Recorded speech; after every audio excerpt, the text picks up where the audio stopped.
Should we serve up some honey tonight? It's a challenge of ours. Is there such thing as challenges? Because we had bees, and then we didn't have bees. And then we decided to get bees again. And then we decided to get bees again. And we had the most amazing, thriving hive. And we pulled the last honey off of it this morning.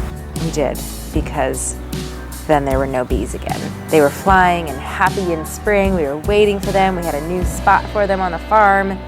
So the best call ever. I got a call maybe, what are we in, April? We're in April, yep. I got a call at work end of February, so February, March, end of March.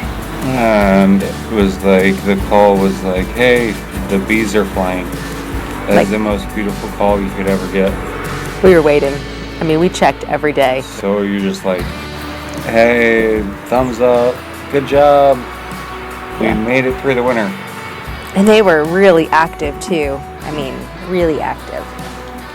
And then we were 2 weeks. 2 weeks went through. Then what? And it was on those warm days, I didn't see them. I saw maybe one or two.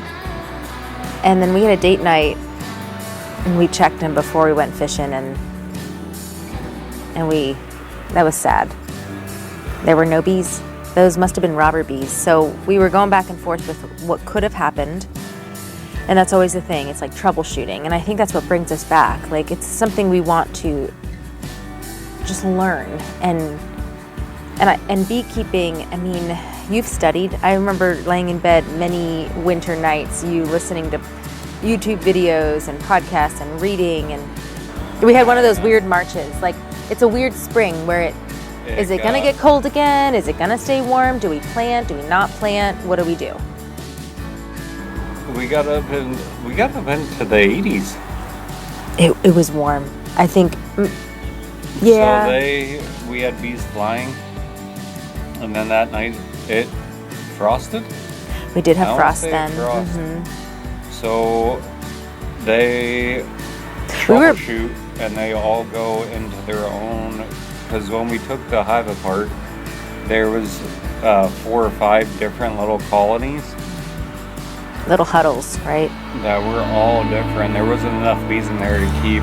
So essentially they should be huddling all together, and that's what they do in winter. They all huddle together for their warmth. Right. So you were explaining it to me that they all huddled, and then, oh, this must be the huddle. Oh, this must be the huddle. So then they all huddled to stay warm, but it wasn't enough because we got back down into the 30s some nights. It was really cold. And the honeybees that we got were actually wintered in Pennsylvania. Yeah. So do we have a thicker wall on our boxes or no? We don't. Okay. No. See, I'm learning all this. This is the year that we were supposed to do that. Okay, so with that, this year we're manifesting a lot of things, a lot of big things on the farm. And so we thought we had some mishaps there too. We had we had the uncupping knife stop working. So you hooked up a blow dryer, and you just make it work, right? You just do it. It's just what we do. So you see the positivity in it. Everything was paid for because we got our, what we spent in the hives. We got the experience, we got the educational learning experience, our girls did, and we got honey from it. We love having honeybees on the farm because of the pollination. We notice that we get bigger fruit, more fruit, like especially our strawberries and our blackberries. And the first year we had strawberries, so every time a bee pollinates, your strawberry flips double in size. Having them on our farm is really an added benefit. We start again. And so we ordered another hive, and you put out a swarm box.